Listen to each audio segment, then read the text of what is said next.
అందరూ బాగున్నారని నమ్ముతా ఉన్నాను. ఆమేన్. ఒకసారి మనం ఎఫ్ఎస్సీలు రాసిన పత్రిక 6వ అధ్యాయము 10వ వచనం నుంచి చదువుదాం 13 వరకు. FSC 6, book of Ephesians chapter 6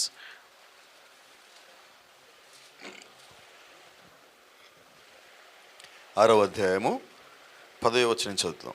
తుదకు ప్రభు యొక్క మహాశక్తిని బట్టి ఆయన యందు బలవంతులై ఉండుడి. మీరు అపవాది తంత్రములను ఎదురించుటకు శక్తిమంతులగునట్లు దేవుడిచ్చు సర్వాంగ కవచము ధరించుకొనుడి. ఏలయనగా మనము పోరాడున్నది శరీరులతో కాదు, కానీ ప్రధానులతోనూ అధికారులతోనూ ప్రస్తుత అంధకార సంబంధులకు లోకనాథులతోనూ ఆకాశ మండలమందున్న దురాత్మల సమూహములతోనూ పోరాడుచున్నాము. అందుచేతనే మీరు ఆపద్దినమందు వారిని ఎదురించుటకును సమస్తమును నెరవేర్చిన వారే నిలవబెట్టుటకును శక్తిమంతులగునట్లు దేవుడిచ్చు సర్వాంగ కవచమును ధరించుకొనుడి. Praise the lord. కొంచెం ముందుకు వెళ్దాం. 18వ వచనం చదువుదాం. ఆత్మ వలన ప్రతి సమయమునందు ప్రతి విధమైన ప్రార్థనను విజ్ఞాపనను చేయొచ్చు, ఆ విషయమైన సమస్త పరిశుద్ధుల నిమిత్తమును పూర్ణమైన పట్టుదలతో విజ్ఞాపన చేయొచ్చు, మెలకువగా ఉండుడి. ప్రార్థించుకుందాం. కృప కలిగిన తండ్రి, దయగల మా ప్రియ పరలోకపు దేవా, ఈ సాయంకాల సమయంలో మరొకసారి నాయన నీ యొక్క వాక్యము మా మధ్య చదవబడి ఉండగా, జ్ఞానం కలిగిన ప్రతి మానవుడు చేసే పని మేము చేస్తూ ఉండగా నాయన గ్రంథకర్తవు నువ్వు రంగం మీద రమ్మని ఆహ్వానిస్తున్నాం ప్రభా.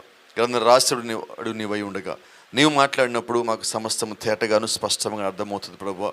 నీ చిత్తానికి లోబడి అడుగుల ముందుకేసి మేమందరం ఇక్కడ చేరి ఉండగా నీవే మా మధ్యలో స్వరముగాను ఆత్మగాను శక్తిగాను ప్రభావంగాను బయలుపరుచుకొని నీ బిడ్డలతో సుట్టిగా తేటగా స్పష్టముగా మాట్లాడి మీరే మహిమ ఘనత ప్రభావాలు పొందుకొనమని జీవం కలిగిన ప్రభు అయిన యేసుక్రీస్తు నీ శ్రేష్టమైన నామములో ప్రార్థిస్తూ ఉన్నాం. ఆమేన్. God bless you. దయచేసి అందరం కూర్చున్నాం. Praise the lord. హల్లెలూయా.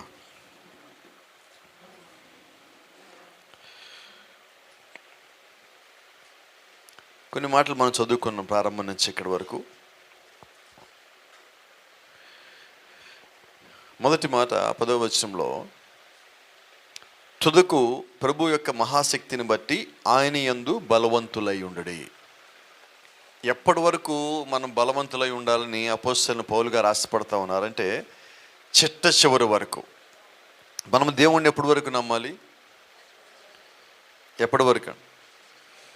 చాలామంది మనలో ఇక్కడ అందరికీ ఒక అలవాటు మనం కలిగి ఉన్నాం. మనకి ఏదైనా శ్రమ వస్తే ఆ శ్రమ అయిపోయేంత వరకు దేవుణ్ణి నమ్మే అలవాటు మనకున్నది. ఏదైనా ఇబ్బంది వస్తే ఇబ్బంది అయిపోయేంత వరకు దేవుణ్ణి నమ్మే అలవాటు ఉన్నది.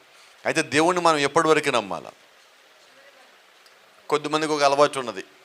మనం చర్చిలకు వెళ్ళి మొక్కుకుంటాం. ఏం మొక్కుకుంటాం అంటే, ప్రభా మాకు ఈ సమస్య పోయేంత వరకు చర్చిని మేమే తుడుస్తాం, మేమే ఊడుస్తాం, మేమే కడుగుతాం, మేమే చదువుతాం, మేమే అన్నీ చేస్తామని. సమస్య అయిపోయాక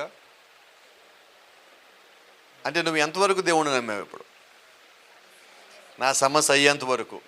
అవునా? ఇంకా కొద్ది అలవాట్లు ఉన్నాయి. 7 వారాలు మేము చర్చికి వస్తామని. ఎప్పుడు దాకా నమ్మాలి నువ్వు దేవుణ్ణి? 7 వారాలకి ఆయన దేవుడా? ఆయన ఆదివారానికి దేవుడా? చెప్పండి సమాధానం నాకు. ఎవరో ఒకళ్ళు నాకు అర్థమయ్యేటట్టు చెప్పండి. ఎప్పటివరకు ఆయన దేవుడు? కాబట్టి నువ్వు దేవుణ్ణి ఎప్పుడు దాకా నమ్మాలి? మనలో చాలామంది చూడండి, నిజమైన క్రైస్తవులు వేరు, ఆదివారం క్రైస్తవులు వేరు. ఆదివారం క్రైస్తవుల్లో చాలామందికి భాష మారుతుంది. ఆదివారం మీరు గమనించారు లేదా?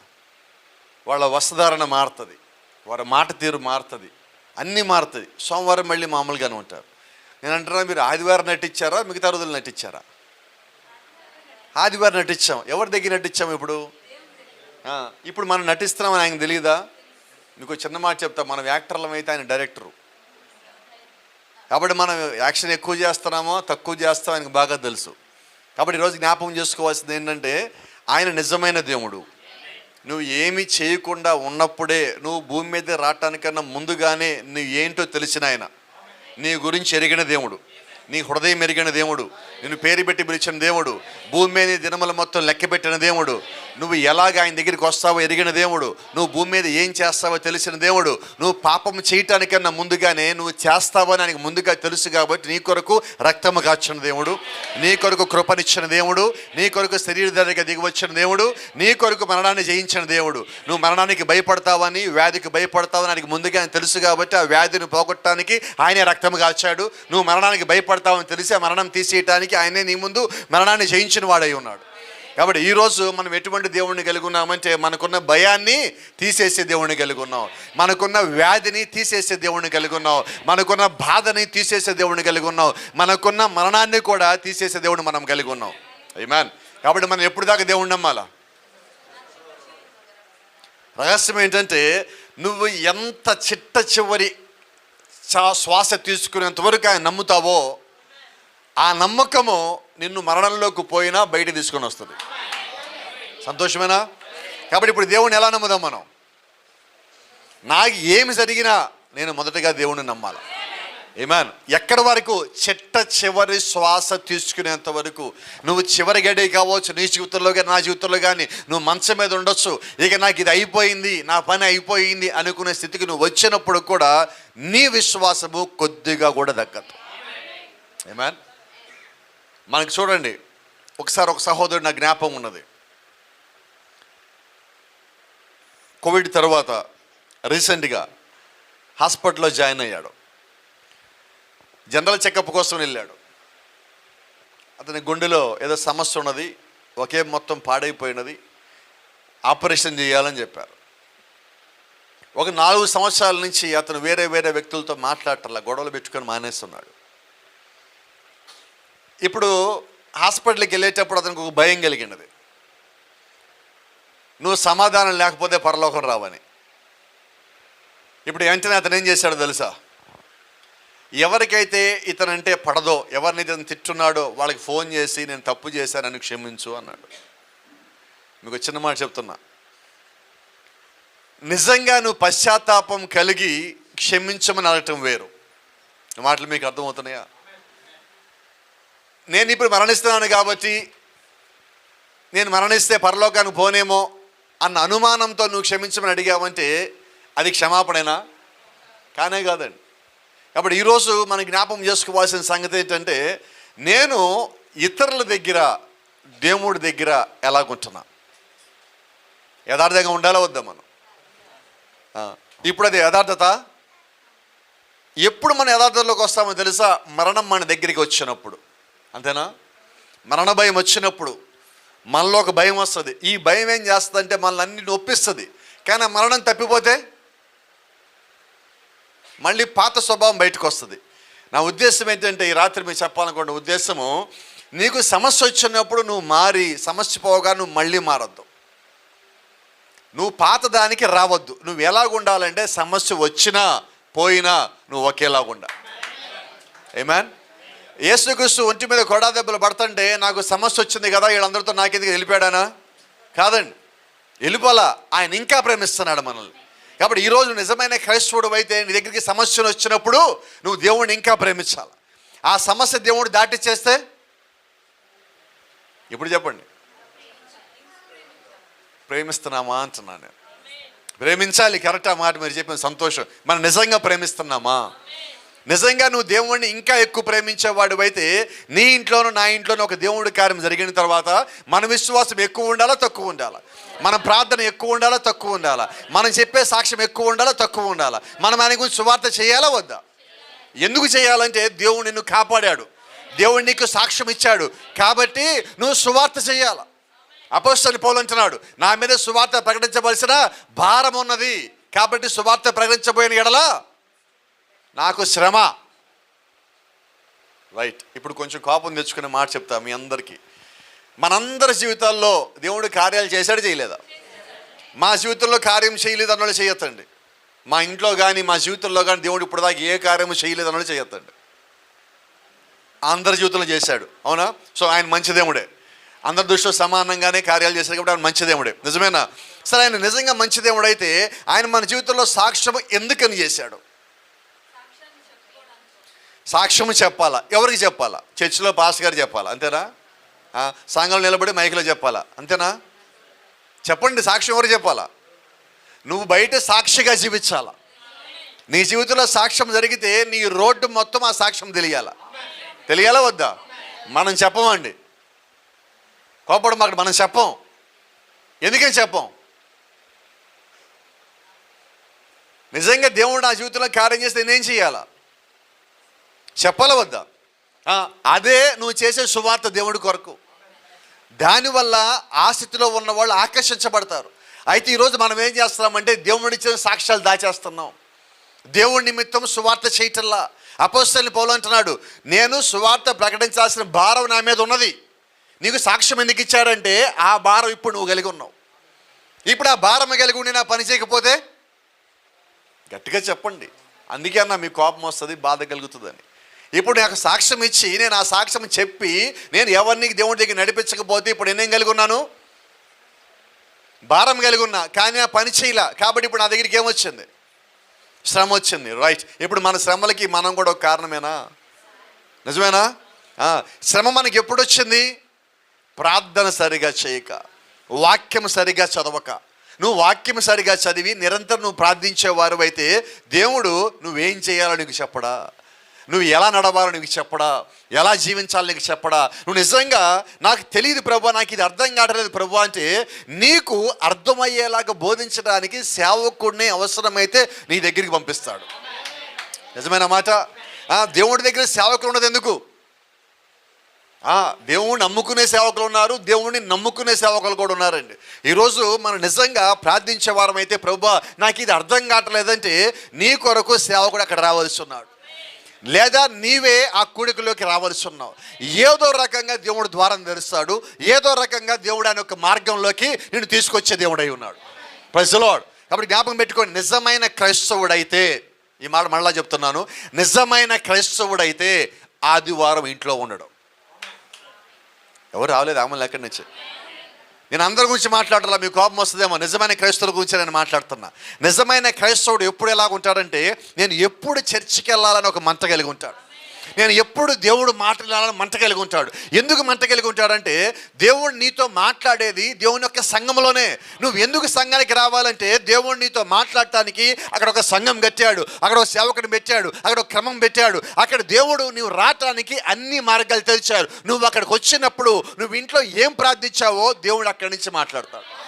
నువ్వు ప్రార్థించేది మీ ఇంట్లో వాళ్ళకి తెలియదు, నువ్వు ప్రార్థించేది ఎవరికి చెప్పలా. కానీ నువ్వు సంఘానికి వచ్చి కూర్చున్నప్పుడు బలిపీఠం దగ్గర నుంచి నువ్వు ప్రార్థించిన సంగతికి సమాధానం వస్తూ ఉన్నది, నువ్వు అడిగిన దానికి సమాధానం వస్తూ ఉన్నది, నువ్వు ప్రార్థించిన దానికి దేవుడు రుజువిస్తా ఉన్నాడు, నీ లోపల నలుగుతున్న దానికి బాధపడుతున్న దానికి దేవుడు రుజువిచ్చేవాడిగా ఉన్నాడు. అప్పుడు నాకు సంగతి అర్థమవుతుంది. నేను ఇంట్లో ప్రార్థించిన సంగతి ఇక బలిపీఠం దగ్గర ఉన్న సేవకుడికి తెలియదు కదా. అక్కడ ప్రార్థించింది ఇక్కడికి వచ్చిందంటే నేను ఎవరికి చెప్పలేదంటే నా ప్రార్థన ఎవరో విన్నారు, నా ప్రార్థన ఎవరో ఆలకిచ్చారు, నాకు సమాధానం ఇవ్వటానికే దేవుడు నాతో ఇక్కడి నుంచి మాట్లాడుతున్నాడు. నువ్వు ఇంట్లో ప్రార్థించిన దాన్ని దేవుడు సంఘంలో మాట్లాడినప్పుడు నువ్వు ఆత్మలో బలపడేవాడిగా ఉంటావు, నీ విశ్వాస బలం పొందుకునేదిగా ఉంటుంది, నీ ప్రార్థనకి సమాధానం వచ్చినది. హల్లెలూయా, ప్రైజ్ ది లార్డ్. దేవుని నామానికి మహిమ కలుగును గాక. కాబట్టి జ్ఞాపకం పెట్టుకోండి, ఒకవేళ నీ జీవితంలో నువ్వు అటువంటి అనుభవంగా నువ్వు పొందుకుంటే నీ ప్రార్థన ఎలాగుంటుంది? నీకు నమ్మకం వచ్చింది, నేను ప్రార్థిస్తే నా దేవుడు వింటాడు, నేను ప్రార్థిస్తే నా దేవుడు నాతో మాట్లాడతాడు, నేను ప్రార్థిస్తే దేవుడు నాకు సమాధానం ఇస్తాడు, నేను ప్రార్థిస్తే దేవుడు ఎక్కడున్నా నా ప్రార్థనకి బదులు ఇవ్వటమే కాదు రుజువు సాక్ష్యం కూడా ఇస్తాడు. హల్లెలూయా. ఇప్పుడు నీ ప్రార్థన ఎలాగుంటుంది? నీ ప్రార్థనలు ఇంకా శక్తి రాలేదా? నా ప్రార్థన ఇంటావా ప్రభువా, ఇను ప్రభువా అని చెప్పి నువ్వు రహస్యంగా దేవుడు చెప్పిన మాటని దేవుడు నీతో మాట్లాడున్నాడు. నేను ఎందుకు చర్చికి రావాలి ఇప్పుడు? Why should I come to the church? Because God is answering your prayers. He has a way to answer your prayers. ఎందుకు నేను చర్చికి రావాలంటే దేవుడు నా ప్రార్థనలకి సమాధానం ఇస్తున్నాడు.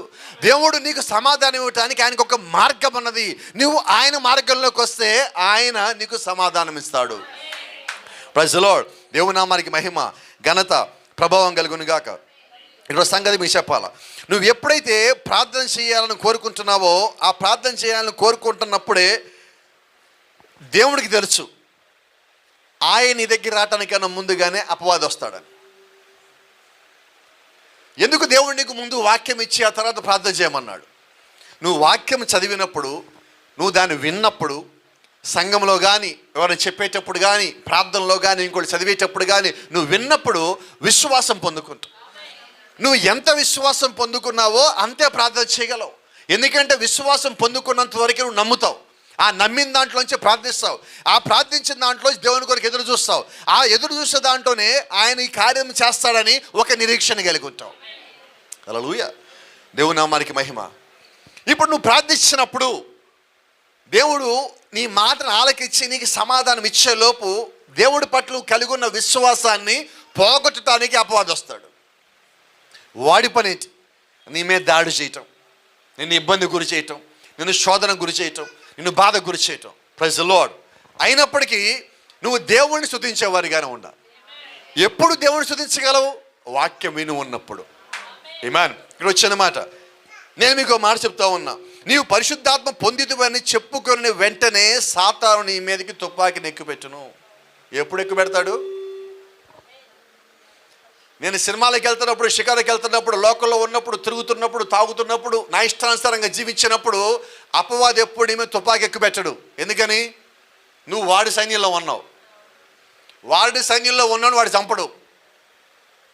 నువ్వు ఆ సైన్యం నుంచి ఎప్పుడైతే బయటకు వచ్చావో, దేవుడు యొక్క ఆత్మను పొందుకున్నావో, ఇప్పుడు వాడేం చేస్తాడు? ఎందుకని? నువ్వు వాడి సైన్యం నుంచి బయటకు వచ్చావు అంటే నువ్వు వాడికి వ్యతిరేకమయ్యావు. అపవాదికి వ్యతిరేక అయిన ప్రతి వాడు దేవుడి యొక్క సైన్యంలో చేరాడని. ఆమేన్. ఇప్పుడు నువ్వు ప్రార్థించావంటే ఎక్కడ జాయిన్ అయ్యావు? నువ్వు సంఘానికి వస్తున్నావంటే ఎక్కడ జాయిన్ అయ్యావు? నువ్వు వాక్యం చదువుతున్నావంటే ఎక్కడ జాయిన్ అయ్యావు? ఇప్పుడు నువ్వు ఎవరో తెలుసా? దేవుడి యొక్క సైన్యము. Praise the lord. అయితే రహస్యమైన సంగతి ఏంటంటే, దేవుడి యొక్క సైన్యంలో ఒక సంగతి ఉన్నది. దేవుడి యొక్క సైన్యంలో ఏ ఒక్కడి మీద తుపాకీ గురిపెట్టినా దేవుడు అక్కడికి వస్తాడు. చూడండి, భూమి మీద ఎక్కడైనా కూడా సిపాయి మీద గురి పెడితే రాజు రాడు యుద్ధానికి. కానీ ఇక్కడ ఆశ్చర్యం ఏంటంటే, ఏ విశ్వాసి తల మీద తుపాకీ గురిపెట్టినా, ఏ అపవాది దేవుడు రంగం మీదకి వస్తాడు. ఈరోజు మనం ఎటువంటి దేవుడిని కలిగి ఉన్నామంటే, ఆయన ప్రతి ఒక్కరిని చూసే దేవుడై ఉన్నాడు. ప్రతి ఒక్కరితో మాట్లాడే దేవుడై ఉన్నాడు. Praise the lord. దేవుని నామానికి మహిమ కలుగును గాక. ఒక చిన్న సంగతి చెప్తాను. స్కాట్లాండ్ దేశంలో జరిగిన సంఘటన ఇది. ఒకసారి ఒక సేవకుడు స్కాట్లాండ్ దేశం వెళ్ళి ఉన్నాడు. అక్కడికి వెళ్ళినప్పుడు అది ఆ రోజు ఆ దేశం యొక్క స్వాతంత్ర దినోత్సవం. ఆ దేశపు రాజు రథంలోంచి కూర్చొని ఆ రోడ్ల మీద తిరుగుతూ ఉన్నాడు. స్కూల్లో టీచర్లందరికీ ఒక మాట చెప్పారు, ఈరోజు మన దేశపు రాజు వస్తున్నారు వీధుల్లోకి, ప్రతి ఒక్కరికి ఒక చిన్న జెండా ఇచ్చి ఆ జెండా పట్టుకొని ఆ రాజుగారు ఇటు నుంచి వెళ్ళేటప్పుడు ఆ జెండా ఆయనకి చూపించండి అని. ఆ రాజుగారు ఎలా వెళ్తున్నారు, ఒక చిన్న పిల్ల కూడా ఒక స్కూల్లోంచి వచ్చి 5-8 సంవత్సరాల మధ్యలో ఒక చిన్నపిల్ల అక్కడ నిలబడి ఉన్నది. ఆ రాజుగారు అలా ముందు నుంచి వెళ్ళారు. ఆ స్కూల్ టీచర్ కూడా పక్కనే ఉన్నది. ఆ చిన్నపిల్ల అందరూ కూడా జెండా ఊపారు. ఆ రాజుగారు దాటి వెళ్ళిపోగానే అందరు స్కూల్ పిల్లలు వెనక్కి వెళ్ళిపోయి స్కూల్కి వెళ్తుంటే ఆ చిన్న పిల్ల మాత్రమే ఏడుస్తూ ఉన్నది. టీచర్ అడిగింది, నీకు రాజుగారు కనబడలేదా అన్నది. కనిపించారన్నది. నువ్వు జెండా ఊపలేదా అన్నది. జెండా ఊపానన్నది. మరి ఎందుకు ఏడుస్తున్నావు అని. రాజుగా నన్ను చూడలేదన్నది. Praise the lord. అయితే నేను చెప్తున్నా, మన రాజు కూడా ఆయన ఉన్నాడు. ఆయన చిన్న పెద్ద అని తేడా లేకుండా ఎవరి మోకాళ్ళకైతే నేల కాని ఉన్నాయో ఆయన వాళ్ళని చూసే దేవుడు. నువ్వు రహస్యంగా ప్రార్థించినా ఆయనను చూస్తాడు. నువ్వు బయట ప్రార్థించినా ఆయన చూస్తాడు. నువ్వు ఎక్కడ యథార్థత కలిగి ఉన్నావో అక్కడ దేవుడు నిన్ను చూసేవాడిగా ఉన్నాడు. ఆయన నీతో మాట్లాడే దేవుడై ఉన్నాడు. ఆయన నిన్ను చూసే దేవుడై ఉన్నాడు. ఆయన ప్రేమ నీ పట్ల విస్తరించే దేవుడై ఉన్నాడు. హల్లెలూయా. ఆయన నాకు ఒక మాట ఇచ్చాడండి, మీకు కూడా అదే మాట ఇచ్చాడని నమ్ముతున్నా. ఆయన నాకు ఇచ్చిన మాట ఏంటంటే, నిన్ను విడువను. మీకు కూడా మాట ఇచ్చాడా? ఏం చెప్పాడు ఆయన? ఎప్పటి వరకు ఎడువాయను? ఆయన రాకడ వచ్చేంత వరకు. వచ్చాక మనం ఎట్లాగ ఆయనతో ఉంటాం, ఇంక విడిచిపెట్టేది ఎక్కడ ఉన్నది. కాబట్టి నువ్వు భూమి మీదకి వచ్చిన దినం మొదలుకొని నువ్వు భూమి మీద చెల్లిపోయే దినం వరకు కూడా నేను విడువని ఎడబాయని అంటున్నాడు. కాబట్టి ఇప్పుడు నువ్వు వాక్యాన్ని ఎంతకాలం పట్టుకొని ఉండాలా? ఈ దేహము మట్టిలోకి వెళ్ళాలా, లేదా ఆయన కిందకు వచ్చాక ఈ దేహం మారాలా? ఈ రెండిటిలో ఏదో ఒకటి జరిగేదాకా నువ్వు వాక్యాన్ని పట్టుకొని నిలబడి ఉండాలి. నిలబడి ఉండేవాళ్ళు ఉన్నారా ఈ రాత్రి ఇక్కడ? Praise the lord. రెండో గమనించండి, నీవు పరిశుద్ధాత్మ పొందితువని చెప్పుకునే వెంటనే సాతాను నీ మీద తుపాకి ఎక్కుపెట్టును, నిన్ను కొట్టజూచును. వాడి పని ఏంటంటే నిన్ను పడగొట్టాల. నువ్వు ప్రార్థనలో ఉంటే వాడికి మంచిదా? వాడికి బలమా? వాడికి ఇష్టమా? వాడికి సంతోషమా? వాడికి ఆనందమా? నాట్యమా? ఏమన్నది వాడి దగ్గర? ఏమీ లేదండి. వాడికి బాధ, ఆ తర్వాత అసూయ, ద్వేషము, పగ, నిన్ను ఎలాగైనా పడగొట్టాల. కాబట్టి జ్ఞాపకం పెట్టుకోండి ఈ సంగతి, జాగ్రత్త జ్ఞాపకం పెట్టుకోండి ప్రతి ఒక్కరు. ఏ కుటుంబంలో అయితే ప్రార్థన చేయటం పెరుగుతూ ఉన్నదో, దేవుడి మీద విశ్వాసం పెరుగుతూ ఉన్నదో, ఆ కుటుంబం మీద రాళ్ల దెబ్బలు పడతాయి. రాళ్ల దెబ్బలు పడుతున్నాయి కదా అని చెప్పి నువ్వు ప్రార్థన ఆపేయద్దు. రాళ్ల దెబ్బలు పడుతున్నాయి అంటే దేవుడు నిన్ను చూస్తున్నాడు. అపవాది రాళ్ళేస్తున్నాడు, దేవుడు చూస్తున్నాడు. ఎందుకు దేవుడు చూస్తూ ఆగున్నాడంటే దేవుడికి ఒక సంగతి తెలుసు, నీ దగ్గర ఎంత విశ్వాసం ఉందో ఆయనకి తెలుసు. ఇప్పుడు జరుగుతున్న పని ఏంటంటే అపవాది అనుకుంటున్నాడు, నేను రాళ్ళేస్తున్నా, వీళ్ళకి దెబ్బలు తగులుతున్నాయి, వీళ్ళకి గాయాలు అవుతున్నాయి, వీళ్ళ శక్తిని కోల్పోతున్నారు, వీళ్ళు విశ్వాసం కోల్పోతున్నారు, వీళ్ళు సహనం కోల్పోతున్నారు, వీళ్ళు ప్రార్థన తగ్గిస్తారు అని వాడు అనుకుంటున్నాడు. దేవుడు అనుకుంటున్నాడు, వీళ్ళు ఇంకా నిలబడితే నేను వీళ్ళకి ఇంకా విశ్వాసం ఇస్తా, నేను వీళ్ళు ఇంకా బలపరుస్తా, వీళ్ళు ఇంకా నిలబడితే నేను వీళ్ళకి దగ్గరికి వెళ్తాను, నేను ఇంకా నిలబడితే వీళ్ళు అడిగిందని మీకు ఇస్తాను, ఇంకా వీళ్ళు నిలబడితే ఆ సాతాను ఎదిరించే శక్తి నేను వీళ్ళకి ఇస్తాను, వీళ్ళు ఇంకా నిలబడితే వీళ్ళు నేను సాక్షులుగా మార్చుకుంటాను. So then it was a testing time for your faith. అప్పుడు జరిగే సంగతి ఏంటంటే నీ విశ్వాసము పరీక్షించబడుతున్నది. నువ్వు విన్న వాక్యము, నువ్వు చేసిన ప్రార్థన, నువ్వు కలిగిన నమ్మకము, నీకు దేవుడి పట్ల ఏమైతే తెలిసింది ఉన్నదో అది అక్కడ పరీక్షించబడతా ఉన్నది. కాబట్టి మన ఇంట్లోకి అపవాది ఒక రాయి వేసాడంటే అర్థం ఏంటి తెలుసా? నీ ఇంట్లో వాడికి కావాల్సింది ఏదో ఉన్నది. మీ కుటుంబంలో ఒకరికి గాయం చేస్తే అది మానసికంగా అయినా, శారీరకంగా అయినా, ఆత్మీయంగా అయినా, ఆర్థికంగా అయినా ఒక గాయం అయిందంటే అర్థం ఏంటి తెలుసా? అపవాదికి నీ ఇంట్లో వాళ్ళు కావాల్సి ఉన్నారని. ఇప్పుడు నేను ఎలాగ ఉండాలా? దాన్ని చూసి భయపడనా? వర్తమానం అంటుంది, అప్పుడు నీవు పూర్తి సర్వాంగ కవచమును ధరించుకొనవలసి ఉన్నది. ఆమేన్. ఎందుకు నేను సర్వాంగ కవచం ధరించుకోవాలంటే నీ యుద్ధం బిగినైంది. Praise the lord. నేను యుద్ధం ప్రారంభించాలా? విశ్వాసం అనే డాల్ను పట్టుకొనుము. ఎలాగా? బై ది ప్రేయర్స్, ప్రార్థనల ద్వారా. ఎలాగా? బై ద ఫెయిత్, విశ్వాసము ద్వారా, by believing the word of God. దేవుని యొక్క వాక్యాన్ని నమ్మటం వలన నువ్వు యుద్ధానికి సిద్ధమవ్వాలా. నువ్వు అనొచ్చు, నేను బాగలేదండి, నేను ఆత్మీయంగా లేనండి, నేను సరిగా లేనండి, ఆర్థికంగా లేనండి, శారీరకంగా సరిగ్గా బలంగా లేనని నువ్వు చెప్పినా కూడా నీకు ఒక సంగతి చెప్తా, నువ్వు సిద్ధపడ్డా పడకపోయినా నువ్వు యుద్ధం చేయాలా. కాబట్టి ఇప్పుడు ఏం చేయాలా? సిద్ధపడకుండా యుద్ధం చేస్తే, సర్వాంగ కవచం లేకుండా యుద్ధం చేస్తే, కొన్నిసార్లు మనం ఏం చేస్తామంటే ఇదే సమస్య, నేను చేసేస్తా, నేను చేయగలను, అలాంటిది, ఇది చిన్నది, ఇది నాకు లెక్కే కాదు అని నువ్వు ముందుకు పోయినప్పుడు అపవాది కొట్టిన దెబ్బలకి మళ్ళీ వచ్చి వెనక కూర్చోవాలా. ఎందుకంటే అప్పుడు నువ్వు కలిగి ఉన్న విశ్వాసం కాదు, అతి విశ్వాసం. విశ్వాసం కలిగిన వాడు ప్రగల్భాలు బలకడు. విశ్వాసం కలిగిన వాడు లోబడే వాళ్ళలాగా ఉంటాడు, ప్రార్థించే వాళ్ళలాగా ఉంటాడు, దేవుని ఆనుకోవాలి. నువ్వు ఏ పని చేయాలన్నా ప్రార్థన లేకుండా చేయొద్దు. నువ్వు ఏ పని చేయాలన్నా దేవుని నమ్మకుండా చేయొద్దు. నువ్వు ఏ పని చేయాలన్నా నీ విశ్వాసము వాక్యమందు స్థిరముగా ఉండాలి. ఆమేన్. నీ విశ్వాసం ఎంతకాలం అయితే వాక్యమందు, దేవుని యందు నీ జీవితంలో స్థిరముగా ఉన్నదో, నమ్మకంగా నీకు మాట చెప్తున్నా, అంతవరకు దేవుడు నీకు తోడుగా ఉన్నాడు. Praise the lord. దేవుని నామానికి మహిమ కలుగును గాక. గమనించండి, నువ్వు సిద్ధపడిన తర్వాత యుద్ధానికి పోతే నువ్వు గెలుస్తావు, సిద్ధపడకుండా యుద్ధానికి పోతే నువ్వు గెలవలేవు. నేను సిద్ధపడలేదని యుద్ధానికి పోయినా నువ్వు పోతావు. కాబట్టి ఇప్పుడు ఏం చేయాలా? యుద్ధం తప్పదు. కాబట్టి ఎట్లా సిద్ధపడాలా? మొట్టమొదటి సిద్ధపడేలాగా చెప్పరా? ప్రాథమికమైన సిద్ధపాటు నువ్వు బైబిల్ చదవటం. వర్తమానంలో ఒక మాట ఉన్నది, చాలామందికి ఈ మాట ఇష్టంగా ఉండదు, కానీ నాకు ఇష్టమైన మాట ఇది. నిజమైన విశ్వాసి ప్రతిరోజు బైబిల్ చదువుతాడు. నిజమైన మాట. మరి మనం అందరం క్రైస్తవులమేనా? మరి నిజమైన క్రైస్తవులు ఎవరు?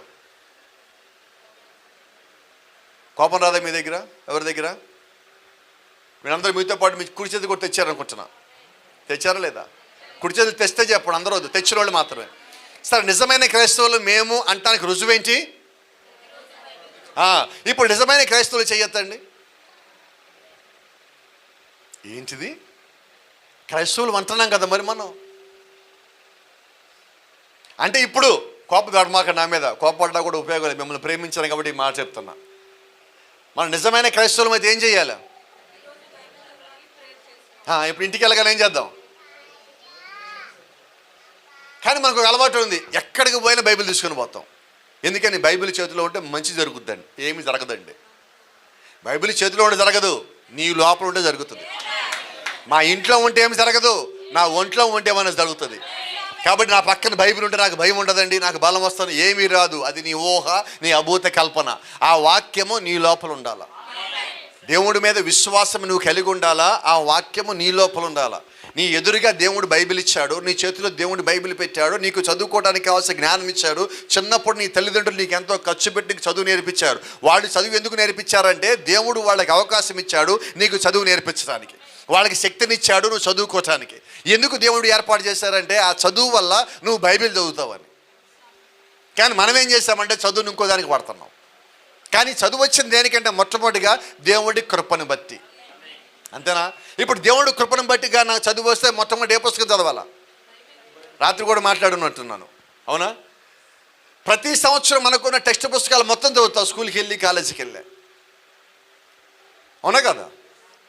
కానీ బైబిల్ మాత్రం చదవట్లా మనం పూర్తిగా ఒక్కసారి కూడా. కానీ చదవాల్సిన పుస్తకం ఇదే కదా.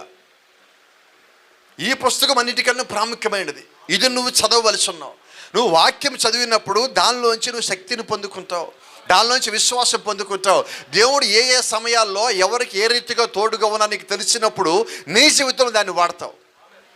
Praise the lord. నువ్వు జీవితంలో ఎక్కడికి వెళ్ళినా, నువ్వు ఎంత పెద్ద చదువు చదువుకున్నా, నీకు ఎవడో ఒకడు ఏదో ఒకటి నేర్పించాలి కొంతకాలం. కానీ ఆశ్చర్యమైన సంగతి ఏంటంటే బైబిల్ చదువుతా ఉన్నప్పుడు నీకు ఎవరు నేర్పించగలరు, దేవుడే నీకు నేర్పిస్తాడు. హల్లెలూయా. నీకు ప్రార్థన ఎలా చేయాలని ఎవడు నేర్పించాడు? ప్రార్థన నీ అంతా నీకే రావాలి. నువ్వు ఎప్పుడు మోకాళ్ళు అయ్యారో నీకే తెలుస్తుంది, ఎప్పుడు ప్రార్థించాలో నీకే తెలుస్తుంది, ఎప్పుడు దేవుణ్ణి అడగాలో నీకన్నా బాగా తెలిసిన వాళ్ళు ఎవరు లేరండి. నీకు ఎవరు నేర్పించిన అర్థం కాదు. గమనించండి, నువ్వు ఇంట్లో పిల్లలను కూర్చోబెట్టి నువ్వు ప్రార్థన చేయని చెప్పండి, వాడు చేయలేడు. ఎందుకని చేయలేడు?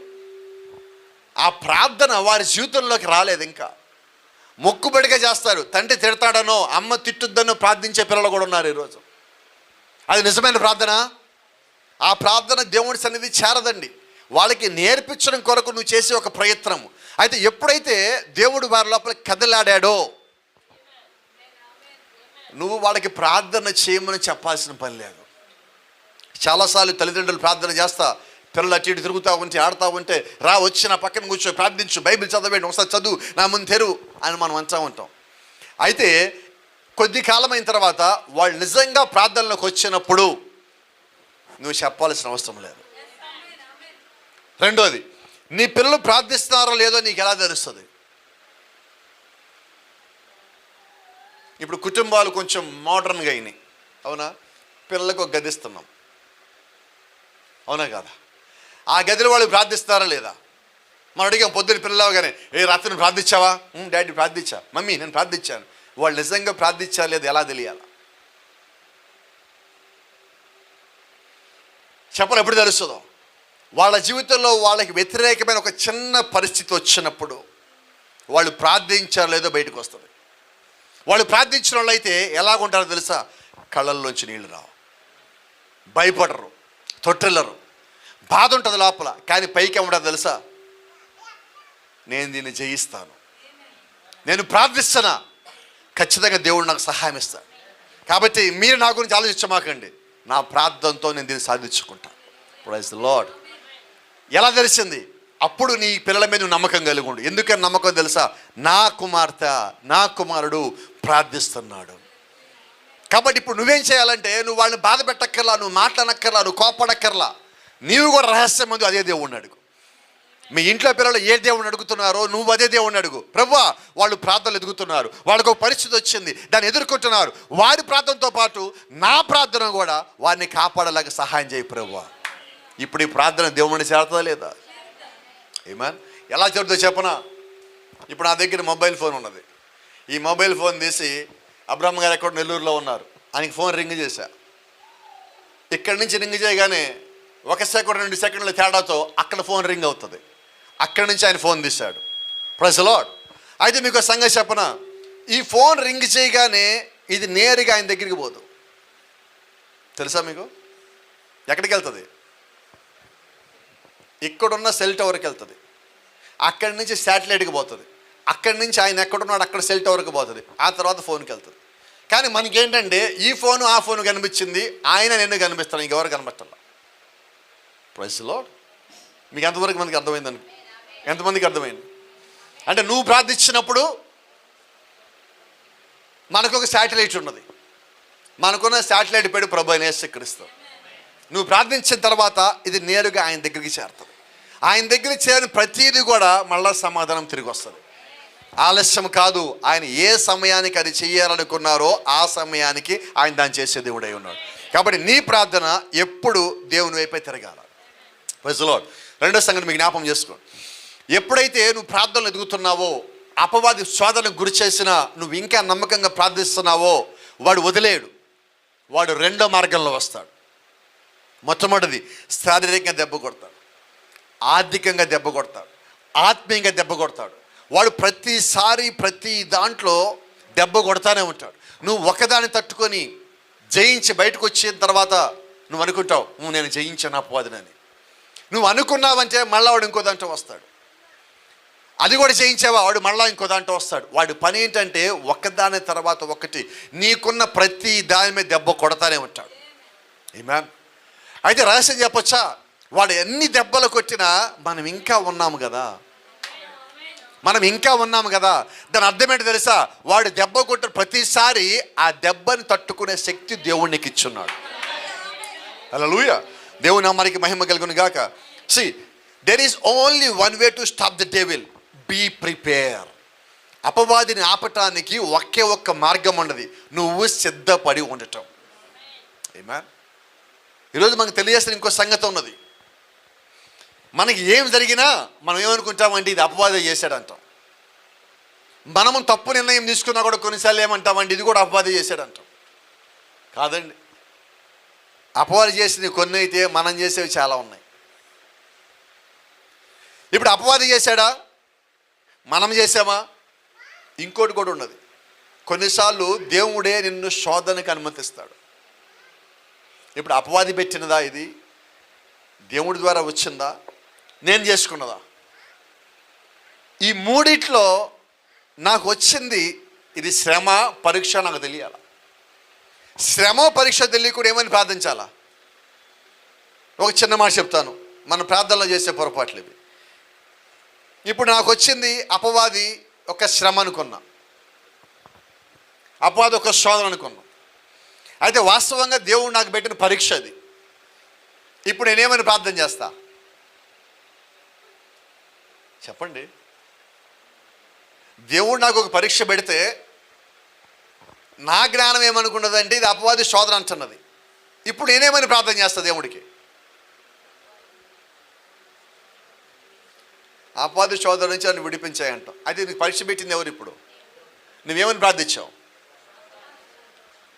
ఇప్పుడు దేవుడు ఏం చేయాలి? సమాధానం. కాబట్టి నీ సమస్య అలా కంటిన్యూషన్ అవుతుంది. నా మాట మీకు అర్థమవుతుందా?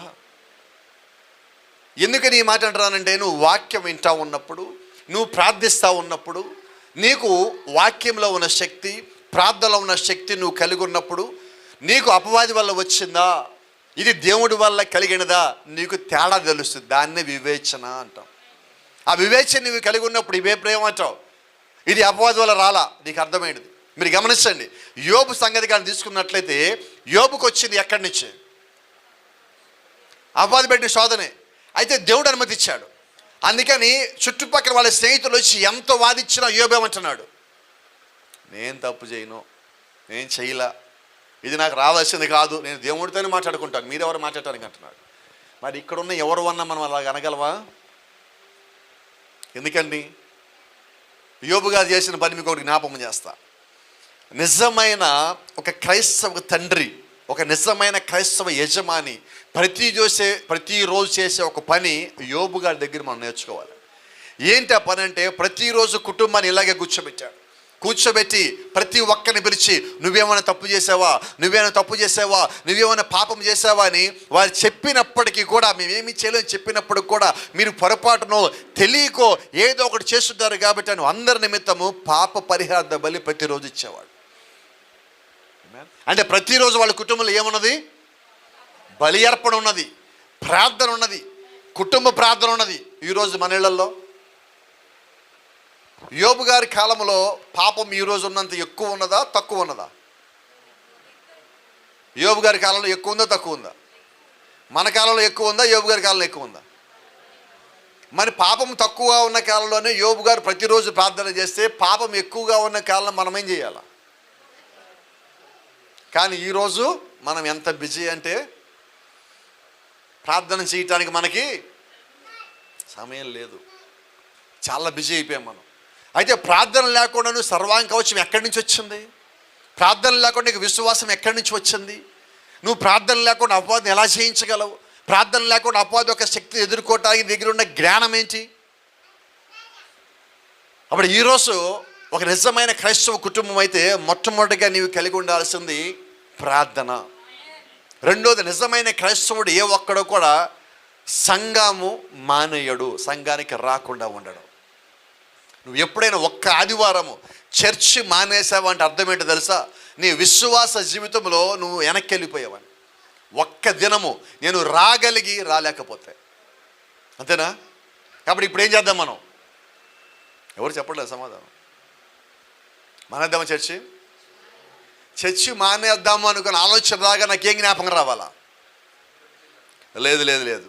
నా జీవితంలో, విశ్వాస జీవితంలో వెనకడు వేసే ప్రసక్తే లేదు. దేవుని నామానికి మహిమ. కాబట్టి ఈరోజు నీవు వాక్యంతో బలం కలిగి ఉన్నప్పుడు, విశ్వాసం కలిగి ఉన్నప్పుడు, అపవాది వాడి పని ఆపడు, వాడి పని వాడు చేస్తానే ఉంటాడు. అయితే వాడిని ఎదుర్కోవటానికి కావాల్సిన శక్తిని నువ్వు పొందుకుంటావు. ఎందుకని ఈ మాట ఇన్నిసార్లు నొక్కి చెప్తా ఉన్నానంటే, ఇప్పుడు మనం చేసే పోరాటము అన్ని కాలాల్లో కన్నా గొప్ప పోరాటం. ఈరోజు నువ్వు కలిగి ఉన్న పోరాటం ఏంటంటే చిన్న పోరాటం కాదు. ఎందుకంటే మనం పోరాడేది వ్యక్తులతో కాదు, వాయుమండల అధిపతితో, సాతాను శక్తులతో, ప్రధానులతోనూ, అధికారులతోనూ, అంటే నీకన్నా పైనున్నోళ్ళతో నువ్వు పోరాటం చేస్తున్నావు. కానీ నువ్వు కిందే ఉండొచ్చు, అయితే ఎక్కడే ఉన్నప్పటికీ వారు ఎదుర్కోవడానికి కావాల్సిన శక్తిని దేవుడిని లోపల పెట్టున్నాడు. ఈరోజు నేను చేయాల్సిన పని ఒకటే, నాలో దేవుడు పెట్టిన శక్తిని నేను మేలుకొల్పాలండి. నేను ప్రార్థన ద్వారా, వాక్యం వినటం ద్వారా, విశ్వాసం ద్వారా దాన్ని కదపాలి. పరిశుద్ధాత్మ నా లోపలికి వచ్చేలాగా నేను ప్రార్థించాలి, వచ్చేలాగా నేను జీవించాలి. Praise the lord. నేను అంటున్నా దాన్నే సిద్ధపడటం అని. దాని కొరకు బైబిల్ చెప్తా ఉన్నది, ఆత్మ లేదా వాక్యం అనే ఖడ్గం పట్టుకోవాలి. ఏమన్ ఈరోజు మనం బయటికి వెళ్ళేటప్పుడు ఇంకో మాట చెప్పాలి మీకు. బయటికి వెళ్ళేటప్పుడు టూ వీలర్ మీద బయటికి వెళ్ళేటప్పుడు గవర్నమెంట్ వారు ఇప్పుడు కంపల్సరీ రూల్ పెట్టారు, ఒకటి కొత్తగా రూల్. ఇంతకుముందు ఆల్రెడీ ఉన్నదే, పెడతా ఉంటారు, దాన్ని మనం వదిలేస్తూ ఉంటాం, మళ్ళీ వాళ్ళు పెడతా ఉంటారు, ఫైన్ అని పెడతా ఉంటారు. ఏంటి ఆ రూల్? ఇప్పుడు హెల్మెట్ కంపల్సరీ. వాస్తవంగా దాన్ని మనం హెల్మెట్ అంటున్నాం, కానీ బైబిల్లో దానికి ఒక పేరు ఉన్నది, చెప్తారు ఎవరైనా? శిరస్త్రాణము. యుద్ధం చేసేవాడు మొట్టమొదటిగా పెట్టుకోవాలి శిరస్త్రాణం. శిరస్త్రాణం దేని కొరకు అంటే రక్షణ కొరకు, అవునా? నువ్వు మొట్టమొదటిగా అది పెట్టుకోవాల్సి ఉన్నావు. యుద్ధాన్ని నువ్వు అడుగు పెట్టాలంటే మొదటి పని అది. ఈరోజు ఒక క్రైస్తవ విశ్వాసకి శిరస్త్రాణం అంటే ఏంటో తెలుసా? రక్షణ. రక్షణ అంటే నమ్మి బాప్తిజం పొందటము. ఈరోజు నువ్వేం కలిగి ఉండాలా? నువ్వు దేవునిలోకి రావాలంటే, నువ్వు యుద్ధం చేయాలంటే మొట్టమొదటిగా నువ్వు రక్షణ పొంది ఉండాలి. రక్షణ లేకుండా యుద్ధం నువ్వేం చేయగలవు? రెండోది, కొద్దిమంది రక్షణ కవచం పెట్టేసుకుంటారు, యుద్ధం చేసేస్తా అంటారు. వాళ్ళ దగ్గర కత్తి ఉండదు, కాళ్ళకి బూట్లు ఉండవు, చేతిలో డాలు ఉండదు. మేము యుద్ధం చేసేస్తాం, మేము క్రైస్తవులం అండి అంటారు. నువ్వు క్రైస్తవుడు అయితే ఏం కలిగి ఉండాలా? సర్వాంగ కవచము కలిగి ఉండాలి. ఏదో ఒక దాంట్లో మనం బలంగా ఉండి నేను దీంట్లో బలంగా ఉన్నాను కదా అని వెళ్ళిపోతూ ఉంటాం. కొద్దిమంది ఉన్నారు, కోపడం మాకు నా మీద రాత్రి పాటలు పాడటం వచ్చు. వీళ్ళు ఏమనుకుంటారు, మేము పాటలు పాడతాం, దేవుడికి పాటలు పాడటం కొరకు మేము పుట్టాం. కానే కాదు. నువ్వు పాటలు పాడినా ఏం చేసినా, నువ్వు పరిచయం చేసినా ఏం చేసినా, నువ్వు వాక్యం చెప్పినా ఏం చేసినా నువ్వు అన్నీ కలిగి ఉండాలా. స్థిరస్థానం కలిగి ఉండాలా, డాలు కలిగి ఉండాలా, కాళ్ళకి బూట్లు కలిగి ఉండాలా, కవచము కలిగి ఉండాలా, ఖడ్గము కలిగి ఉండాలా. ఏదో ఒకటి ఉంది కదా నా దగ్గర, నేను తిప్పేస్తాను, కొట్టేస్తాను, చంపేస్తానంటే మాత్రము ప్రపంచంలో అపవాది దగ్గర నడవదు. కాబట్టి నువ్వు అన్నీ కలిగి ఉండాలి. నాకు విశ్వాసం ఉండండి, నేను ప్రార్థిస్తే ఏమైనా జరుగుద్దండి అని నువ్వు అంటున్నాం. సరే, ఆత్మ ఎక్కడున్నది? నువ్వు ఆత్మను కూడా పొందుకొని ఉండాలి కదా అపవాది జయించాలంటే. కాబట్టి ఈరోజు నా దగ్గర ఏదో ఒక్కటి ఉంది అని నువ్వు చెప్పడం వల్ల నీ జీవితము సరిపోదు. ఇంకా నీకు ఎక్కువ కావాల్సి ఉన్నది. నీకు వాక్యంలో నువ్వు బలం రావాలా, ప్రార్థనలో ఇంకా నీ బలం పెరగాల. ఒక దినము అపవాది నీ జీవితంలో కలగజేయబోయేదాన్ని కూడా దేవుడు నీకు బయలుపరిచినప్పుడు దాన్ని తెలుసుకోగల స్థితికి నువ్వు వస్తావు. ఇప్పుడు మనం ఏం చేస్తాం తెలుసా, కొన్నిసార్లు కొన్ని సంఘటనలు జరిగితే నేను అలాగ అనుకోలేదండి, అలా జరిగినది, అప్పుడే అకస్మాత్తుగా జరిగిపోయినది. కానీ కొద్ది కాలమైన తర్వాత నువ్వు వాక్యం ఎదిగాక దేవుడు ఒక ఆత్మను పొందుకున్నాక నువ్వేమంటావు అంటే, ఒకటి జరగబోతా ఉండని ముందే తప్పించుకున్నావు. నువ్వేమంటావు తెలుసా, అది జరుగుతుందని ఇలా నాకు తెలిసి ముందుగానే దేవుడు నాకు తెలియజేశాడు కాబట్టి నేను తప్పుకున్నాను. నువ్వు ఏ స్థితి నుంచి ఏ స్థితికి వచ్చావు? ఇప్పుడు అపవాది దాడిని ముందుగా తెలుసుకోవటమే పరిశుద్ధాత్మను పొందుకోవటం. ఈరోజు నిజంగానే దేవుడు ఒక ఆత్మను పొందుకుంటే మనము పడిపోయేవారికి ఉంటామా? ఏదో ఒక విషయంలో జారిపోయేవారికి ఉంటామా? ఖచ్చితంగా ఉండమండి. కాబట్టి గమనించండి, పోరాటం కొరకు సిద్ధపడము. ఎందుకనగా అది వచ్చుచున్నది, నీవు వెరవద్దు, అది నీకు ఎంతో ఇబ్బంది కలిగిస్తుంది. మనం యుద్ధానికి వెళ్ళామండి, దెబ్బలు తగులితే తగలవా? మనం శత్రువుని కొట్టాను దెబ్బలు, కానీ వాడు కూడా కొడతాడుగా.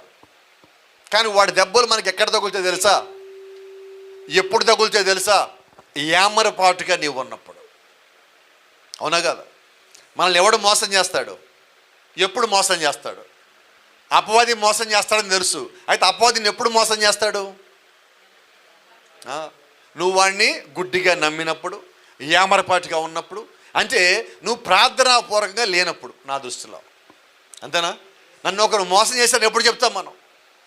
లేదా నేను పడిపోయానండి, నేను సారిపోయానండి, నేను సరిగా లేనండి అని నువ్వు ఎప్పుడు చెప్తున్నావు? ప్రార్థన సరిగా లేక. నువ్వు ప్రార్థనలో బలంగా ఉన్నప్పుడు నీ మీద అపవాది దాడి ఉంటుందా ఉండదా? ఇందాక మాట్లాడుకున్నావు, ఉంటుంది. వాడి దెబ్బలు కొడతాడా కొట్టడా? కొడతాడు. వాడు రాళ్ళు వేస్తాడు. కొన్నిసార్లు వాడు కనిపిస్తాడు, కొన్నిసార్లు వాడు కనబడడు. అయితే రాయి దెబ్బ మాత్రం నీకు తగులుతుంది. దాన్ని తట్టుకోవటానికి కావాల్సింది దేవుడిచ్చిన శక్తే, కానీ మానవుని మాటలు నీకు నయం చేయలేవు. దేవుని నామానికి మహిమ. కానీ గుర్తుంచుకోను, నీలో ఉన్నవాడు లోకంలో ఉన్నవానికంటే గొప్పవాడు. ఆమేన్. వాడు నీ పైన గాయం చేస్తాడు, నీ మనసుకు గాయం చేస్తాడు. అయితే నీ హృదయంలో ఉన్న క్రీస్తు వాడిని ఎలా ఎదుర్కోవాలో నీకు నేర్పిస్తాడు. ఆమేన్. ఈరోజు మనం ఎలా తయారయ్యామంటే తెలుసా? నా కుటుంబానికి ఈ పరిస్థితి రాలా కాబట్టి నేను ఆ విషయం సిద్ధపడక్కర్లా. అవునా? నీ కుటుంబానికి వచ్చినా రాకపోయి నువ్వు సిద్ధపడాలి. బైబిల్ చెప్తా ఉన్నది, నీ పక్కన ఉన్నవాడు పడిపోతే నీవు కూడా పడిపోతావేమోనని వాడితో కలిసి ప్రార్థన చేయమంటున్నాడు. ఒకటి జారిపోయాడంటే సంఘంలోంచి ఆత్మలోను, విశ్వాసంలోను, ప్రార్థనలోను, సంఘ క్రమంలోను మనము వాళ్ళని చూసి ఏదో ఒక మాట అంటాం కాదు. కానీ మనం ఏం చేయాలంటే, ఒకవేళ నేను కూడా అలాగ పడిపోతానేమోనని ఇంకా బలంగా మనం ప్రార్థించాలి. మన ఇటుకు పరుగుల కుటుంబాలు ఎవరో ఒకరు కానీ జారిపోయారంటే, ఆత్మీయంగా జారిపోయినా, ఆర్థికంగా జారిపోయినా, ఏదో రీతికి వారు కానీ జారిపోయి ఒక అడిగి వెనకేసినట్లయితే విశ్వాస జీవితంలో మనం ఏం చేయాలంటే, నేను అలాగ అవుతానేమో అని ఒక భయం నీవు కలిగి ఉండి ఇంకా ఎక్కువ ప్రార్థించేవాడు అయ్యాడు. కాబట్టి నువ్వు ప్రార్థనలో బలం పొందుకుంటే ఇప్పుడు నేనేం చేయాలి? నేను వాడి దగ్గరికి పోవాలి. ఇదిగో సహోదరి లేకపోతే సహోదరుడా, నేను నీ నిమిత్తం ప్రార్థిస్తున్నా, నువ్వు ఇక జారిపోవాల్సిన పని లేదు, మనం కలిసి ప్రార్థన చేద్దాం, దేవుడు కార్యము చేస్తాడు. నువ్వు నిజమైన విశ్వాసం అయి ఉంటే, నువ్వు ప్రార్థనలో బలం పొందుకున్నాడు అయితే ఆ బలం నీ కొరకే కాదు కానీ ఇతరుల కొరకు కూడా వారి ఉంటావు. నిజమైన విశ్వాసి తన నిమిత్తమే కాదు, కుటుంబ నిమిత్తమే కాదు, ఇతరుల నిమిత్తం కూడా ప్రార్థించేవాడు. బలమైన విశ్వాసి ఎవరో తెలుసా? శత్రు నిమిత్తం కూడా ప్రార్థించేవాడు. ఈరోజు నువ్వు ఎటువంటి స్థాయిలోకి రావాలంటే నేను నా కుటుంబము అంతవరకు కాదండి, దానికి మించి ఇంకా నువ్వు రావాల్సి ఉన్నావు, దానికైనా ఎక్కువగా నువ్వు ప్రార్థించవలసి ఉన్నావు. ఎందుకంటే నీ శక్తి ఇంకా ఎక్కువ ఉన్నది, నీ ప్రార్థన ఇంకా నీ లోపల ఎక్కువ ఉన్నది. Praise the lord. గమనించండి ఇంకో చిన్న మాట. అపవాది పనిచేయటకు ఏదో ఒకటి ఉండాలా. అపవాది నీ మీద దాడి చేయాలంటే వాడికి కావాల్సింది ఏదో ఒకటి లోపల ఉంటే కానీ దాడి చేయడు. తరచుగా చెప్పే మాట, ఖాళీ ఇంట్లో దొంగలు పడతారా? ఎందుకని? ఖాళీ ఇంట్లో దొంగలు పడి ఏం దోచుకుపోవాలా? అవునా? ఇప్పుడు మన దగ్గర ఏమీ లేకపోతే అపవాది మన మీద దాడి ఎందుకు చేస్తాడు? కాబట్టి అపవాది దాడి చేసేటంటే అర్థం ఏంటి? వాడికి కావాల్సింది ఏదో నాలో ఉంది. ఇప్పుడు ఇది సంతోషం కలిగించాలా, బాధ కలిగించాలా? నిజం చెప్పండి. అపవాది నా మీద దాడి చేశాడు, ఇప్పుడు నేను సంతోషపడాలా, బాధపడాలా? ఇలా మాట్లాడుకుందాం. అపవాది నా మీద దాడి చేసి శారీరకంగా నాలో ఒక వ్యాధిని పెట్టాడు, ఇప్పుడు నేనేం చేయాలి? బాధపడాలా, సంతోషించాలా? సంతోషించాలి. ఎందుకని? వాడు నీకు గాయం చేసినా, వ్యాధి కలగజేసినా, బాధ పెట్టినా అవి తీసేయాలంటే దేవుడు రావాలి. వాడు నిన్ను కొద్దిసేపటికే బాధ పెడుతున్నాడు, కానీ వాడికి తెలియటంలా చిట్ట చివరికి సంతోషం ఇచ్చిపోవాలాడు. అవునా? ఇంకో సంగతి చెప్తా, అది నిజంగా మీకు అర్థమైతే అర్థమవుతుంది అనుకుంటున్నా. ఈ పూట యేసుక్రీస్తు ఒంటి మీద గాయాలు పడుతున్నప్పుడు, దెబ్బలు అవుతా ఉన్నప్పుడు అపవాది చాలా సంతోషిస్తున్నాడు.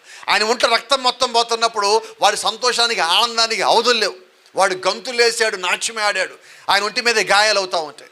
కానీ మీకు సంగతి తెలుసో తెలీదు, ఆయన ఒంటి మీద వాడు చేసిన గాయాల వల్లే ఈరోజు మనం స్వస్థతలు పొందుకుంటున్నాం. అవునా? ఇప్పుడు వాడు గాయం చేసి మంచి చేశాడా, చెడ్డ చేశాడా?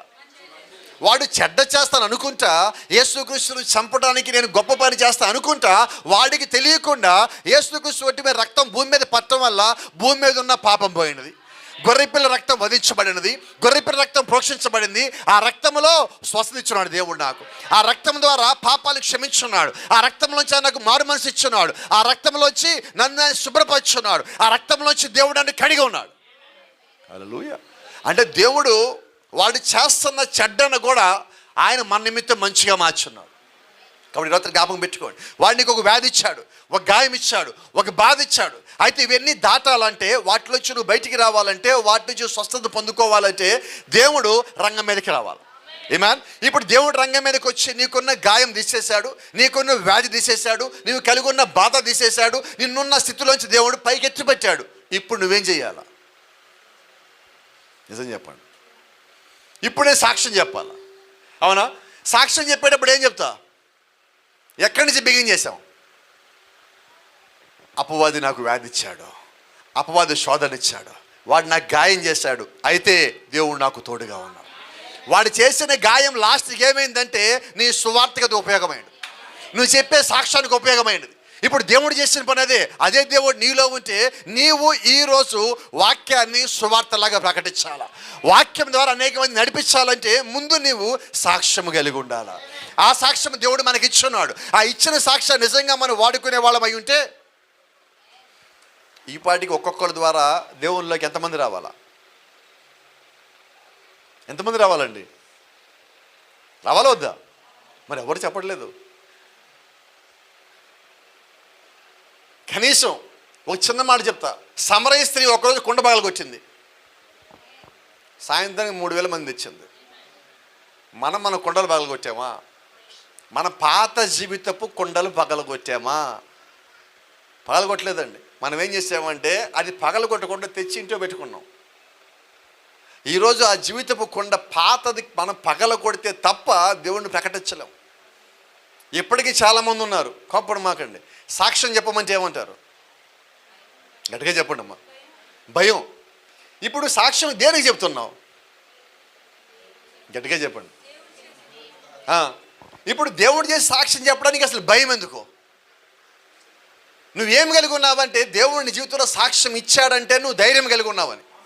ఆమేన్. ఎందుకంటే అపవాదిని నువ్వు జయించావు, వాడి యొక్క శక్తిని నువ్వు తట్టుకున్నావు, వాడు పెట్టిన ఇబ్బందిని నువ్వు దాటుకున్నావు.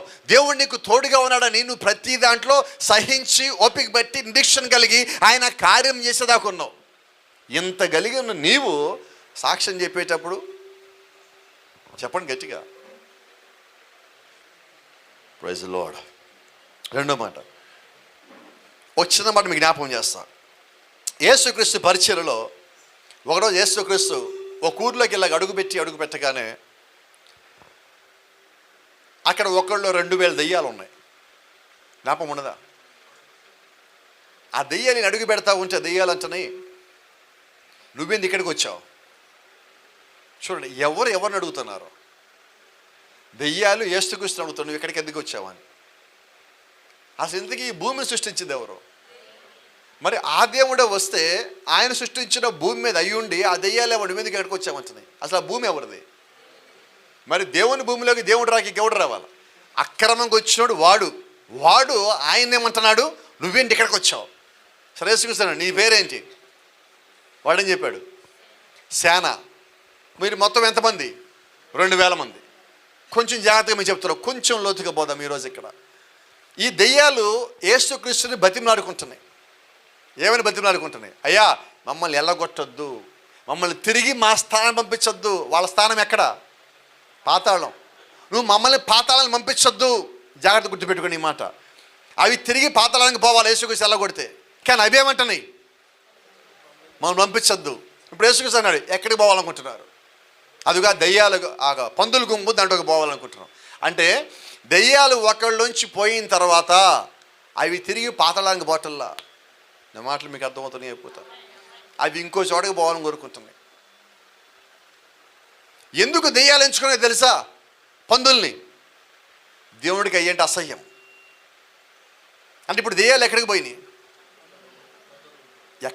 అన్న దేవుడు ఏదైతే అసహించుకుంటాడో అక్కడికి పోయినాయి.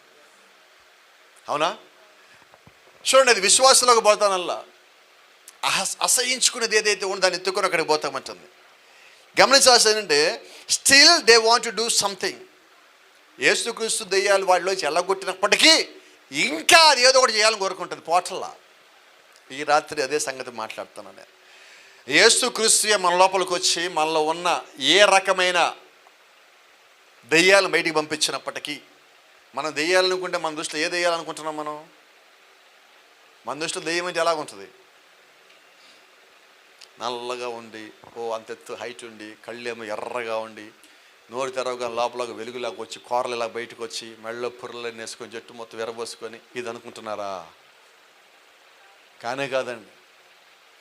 నాకు తెలిసిన ఒక దెయ్యం పేరు చెప్తా. నాకు తెలిసిన అంటే వాక్యానుసారంగా ఉన్న దెయ్యం పేరు. నాకు పరిచయం ఉన్న దెయ్యం అని చెప్పట్లా నేను.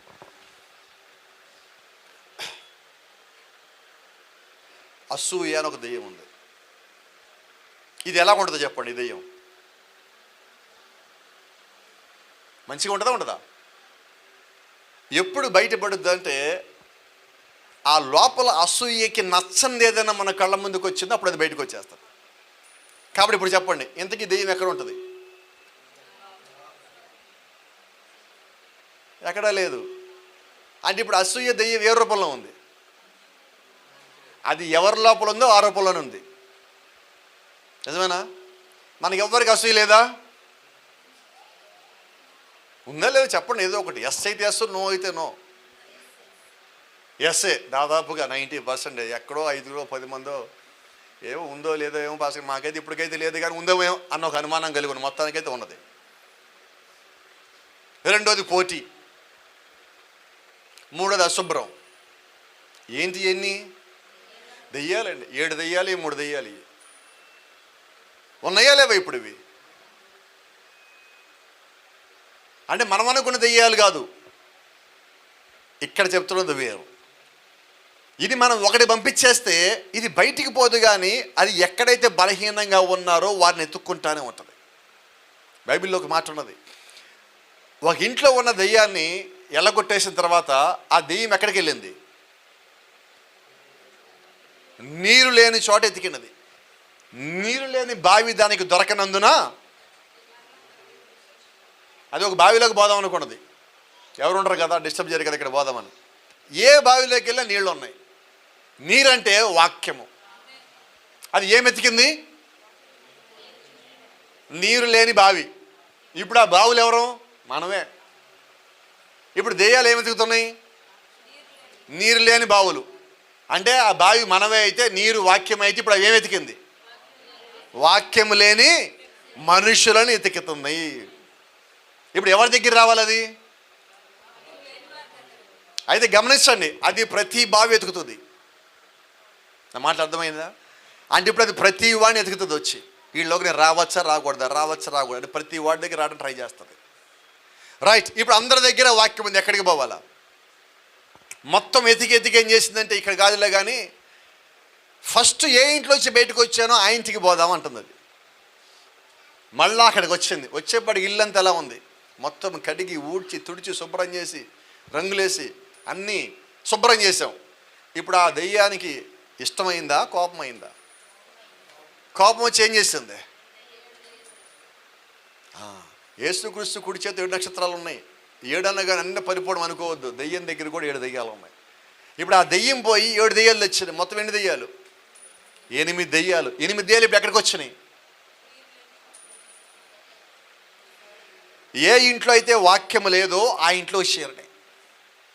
నువ్వు కొద్దిగా ప్రార్థన కలిగి ఉంటే, నువ్వు కొద్దిగా విశ్వాసం కలిగి ఉంటే, సంవత్సరంలో 3 సార్లు 4 సార్లు చర్చికి పోయేవాడు అయి ఉంటే, నెలకు 2 నెలలకు ఒకసారి ప్రార్థన చేసేవాడు అయి ఉంటే, నీ దగ్గర వాక్యం ఎంత ఉన్నది? మన భాషలో నీ దగ్గర నీరు ఎంత ఉంది? మన భాషలో నీ బావిలో నీరు ఎంత ఉంది? కొద్దిగా ఉన్నది. వచ్చిన 8 దెయ్యాలు, 7 దెయ్యాలకి ఆ కొద్ది నీరు తీసేయడం కష్టమా, ఈజీగా? కాబట్టి ఎవరికి సులభం ఇప్పుడు? దెయ్యాలకి. ఎవరికి కష్టం? నీరు లేని వాళ్ళకి. కాబట్టి నేనేమంటానంటే, నీ ఇంట్లో నీరు ఎప్పుడు ఉండాలి, నీ ఇంట్లో వాక్యం ఎప్పుడు ఉండాలి. దాని కొరకు నువ్వేం చేయాలంటే, ప్రతిరోజు బైబిల్ చదవాలా, ప్రతిరోజు ప్రార్థించాలా. నువ్వు సంఘం క్రమం తప్పకుండా వెళ్ళే వ్యక్తివై ఉన్నప్పుడు, దేవుడు యొక్క శక్తి నీతో పాటు ఉన్నప్పుడు, వాడు ఒకడు కాదు 7 కాదు, ఆ యూఫ్రటీస్ నదిలో ఉన్న ఆ 20 కోట్ల దెయ్యాలు వాడు తీసుకొని వచ్చిన నీ ఇంటి దగ్గరికి. ఆ 20 కోట్ల దెయ్యాలు మొత్తం తుపాకులు నీ మీద పెట్టినా పరలోకం నుంచి సైన్యం కిందకి నీ కొరకు వస్తుంది. దేవుడు యొక్క శక్తి కిందకి నీకు వస్తుంది. నీ కొరకు దోతల యుద్ధం చేసేవారిగా ఉన్నారు. నీ చుట్టూ దేవుడు యొక్క సైన్యము కాపలా కాసేదిగా ఉన్నది. నువ్వు నిరంతరము ప్రార్థించినప్పుడు, నువ్వు ప్రతిదినము విశ్వాసం కలిగి ఉన్నప్పుడు, నువ్వు క్రమం తప్పక జీవిస్తా ఉన్నప్పుడు, వాక్యానికి పరిపూర్ణంగా లోబడే వ్యక్తిగా నీవు ఉన్నప్పుడు, అపవాది శక్తి నీ ముందు పరిచయలేదు. వాడి నీ కాళ్ళ కింద ఉండాల్సిందే. హల్లెలూయా. ఇప్పుడు జ్ఞాపకం చేసుకుందామా, మనం ఎందుకు చదవాలి బైబిల్? నాలో నీరు కావాలా, ఈ బావిలో నీరు కావాలా. ఈ బావిలో నీరు ఎక్కడి నుంచి అంటే, ఇదిగో ఆయన అంటున్నాడు, ఆయన దగ్గర జీవజలపు ఊట ఉన్నది. ఆ జీవజలాన్ని నిశ్చయించిన వారిని నా దగ్గరికి వచ్చి ఉచితంగా పుచ్చుకొని నిమ్మో. మీరు చూడండి, గవర్నమెంట్ మారినప్పుడు ఉచితాలు మారుతూ ఉంటాయి. 5 ఏళ్ళకి ఇచ్చే ఉచితం తర్వాత వచ్చి ఖరీదు చేస్తారు, తర్వాత ఇంకోటి ఉచితం అంటాడు. కానీ ఎవరు ఉచితాలు పెట్టి తీసేసినా ఈయన మాత్రం పెట్టాడు కానీ తీసేయలేదండి. నేను గవర్నమెంట్ని నమ్మను, రాజకీయాలు నమ్మను. ఎందుకంటే ఈయన నమ్మిన వాడు ఆయన నమ్మలేరు, వాళ్ళ నమ్మిన వాళ్ళు ఈయన నమ్మలేరు. ఈయన నమ్మేవా, ఈయన పరలోక రాజ్యం తీసుకుపోతాడు. ఈయన నమ్మావా, నువ్వు ఖచ్చితంగా మరణం దాటిపోతావు. ఈయన నమ్మేవా, ఈయన విశ్వాసం కలిగి ఉన్నావా, సమస్య ఏదొచ్చినా ఆయన వెనక్కిపోడు. మనకి ఎవరి మీద, వ్యక్తుల మీద కోపం లేదు. అయినప్పుడు ఒక మాట చెప్తున్నా, రాజకీయ నాయకుడు నమ్ముకున్నప్పుడు, నిజమైన సమస్య నీకు వచ్చినప్పుడు, వాళ్ళు అవసరం వస్తే ఏమంటావంటే, నువ్వెవడో నాకు తెలియదు అంటాడు. అవునా కదా? మనతో పాటు ఉన్నోళ్ళే మనకు సందర్భం వచ్చాక నువ్వెవడో నాకు తెలియదు పో అన్నాడు. కానీ ఎప్పుడు ఆ మాట చెప్పనివాడు ఒక్కడే ఉన్నాడు. చెప్పగలరా ఆయన పేరేంటో? మీకు ఇప్పటిదాకా తోడుగా ఉంది ఆయనేనా? ఇప్పటిదాకా బలం ఇచ్చిన ఆయనేనా? ఇప్పటిదాకా ప్రార్థించగా సహాయం చేసిన ఆయనేనా? నీ యొక్క వ్యక్తిగతమైన జీవితంలో ఒక్కసారి జ్ఞాపకం చేసుకో పాత సంగతులని. ఏ ఒక్కరు సహాయం చేయలేని స్థితిలో నువ్వు పడి ఉన్నప్పుడు, నువ్వు ఆయనేపు చెయ్యి చాపినప్పుడు, నీ కన్నీరు నేలకి తాకినప్పుడు, ఆయన మాత్రం పరలోకంలో లేనప్పుడు, ఆయన వచ్చి నీ పక్కన నిలబడి ఉన్నాడు, నీ భుజం మీద చెయ్యేస్తున్నాడు. ఏ ఒక్క సహాయం ఉన్నప్పటికీ లేనప్పటికీ నేను నీ పక్కనే ఉంటానన్నాడు. ఈ సమస్య దాటేదాకా నేను ఉంటానని చెప్పున్నాడు. నేను నీకు తోడుగా ఉంటానని చెప్పడమే కాదు, తోడుగా ఉన్నాడు. దాని నుంచి నన్ను బయటికి తెచ్చాడు, నన్ను సాక్షిగా నిలబెట్టుకున్నాడు. కాబట్టి ఏ ఒక్కడు ఆ దగ్గరికి రానప్పుడు, నాకు తోడుగా ఉంటానని మాట ఇచ్చిన వాడు తోడుగా ఉండి నన్ను నిలబెట్టి బలపరిచి స్థిరపరిచి ఆరోగ్యం ఇచ్చి శక్తినిచ్చి బలమునిచ్చి జ్ఞానంనిచ్చి సమస్త విషయాల్లో తోడుగా ఉండి ఈరోజు నన్ను అక్కడ నిలబెట్టి ఉండగా నేను ఆయన్ని కాక ఇంకెవరిని నమ్మాలా? నమ్ముదాం ఎవరన్నా? నేనైతే నమ్మనండి. నాకు వ్యక్తుల మీద నమ్మకం లేదు. ఎవరైనా ప్రార్థిస్తారంటే ఆ ప్రార్థించే వ్యక్తిని కూడా నమ్ముతాయి. ఎందుకని బట్టి అంటే ఆ ప్రార్థన బట్టి. మనలా నమ్ముతాం, అలాగే నమ్ముదాం అందరం. నువ్వు అన్ని వేళ నమ్మగలిగిన వ్యక్తి ప్రభువైన యేసుక్రీస్తే. నువ్వు తప్పు చేస్తే నువ్వు ఆయన దగ్గరికేరా, ఆయన నమ్ముతాడు. నువ్వు పాపం చేస్తే ఆయన దగ్గరికేరా, ఆ పాపం ఆయన తీసేయడానికి ఒక మార్గానికి తెలియజేస్తాడు. నువ్వు పాపం చేయకుండా ఉండాలన్నా నువ్వు ఆయన దగ్గరికేరా, తప్పు చేయకుండా నువ్వు ఆయన దగ్గరికేరా. నువ్వు ఏం చేసినా చివరికి ఆయన దగ్గరికే రావాలి. రాత్రి చెప్పినట్టుగా నువ్వు ఇక్కడ ఎలాగో జీవించినా నువ్వు పైకి వెళ్ళాక ఆయన దగ్గరికి వెళ్ళాలి. నువ్వు తప్పులో ఉండి పాపంలో ఉన్నావా, తీర్పులో పైకి రావాలా. నువ్వు తప్పు లేకుండా పాపం లేకుండా ఉన్నావా, తీర్పు తీస్తాను నువ్వు పైకి రావాలా. నువ్వు ఎలాగైనా ఆయన సన్నిధికి రావాల్సిందే. కాబట్టి ఇక్కడ మనం తప్పించుకున్న పైన రెండో మరణం మన కొరకు ఉన్నది. కాబట్టి ఆ రెండో మరణం తప్పించుకోవాలంటే ఈ శరీరం మరణించేలోపే మనం క్రమంగా జీవించాలా, వాక్యానుసారంగా జీవించాలా, ప్రార్థనానుసారంగా జీవించాలా, దేవుని చిత్తానుసారంగా జీవించాలా. నా కోరికలు, నా ఇష్టాలు, నా అనుకూలత కాదండి. దేవుడి చిత్తాలు, దేవుడి ఇష్టాలు, ఆయన అనుకూలతలు, ఆయన చెప్పిన వాక్యము, ఆయన చెప్పిన క్రమము, ఆయనకి లోబడే విధానం నేను కలిగి ఉన్నప్పుడు దేవుడు నాకు తోడుగా ఉంటాడు. దేవుడు నన్ను బలపరిచేవాడుగా ఉంటాడు. దేవుడు నాకు మాట ఇచ్చాడు, ఆ మాటకు ఆయన కట్టుబడి ఉంటాడు. కాబట్టి నేను ఎందుకు ప్రార్థించాలంటే ఆ సర్వాంగ కవచం ధరించాలి. ఎందుకు సర్వాంగ కవచం ధరించాలంటే అపవాదు యుద్ధం చేయాలి.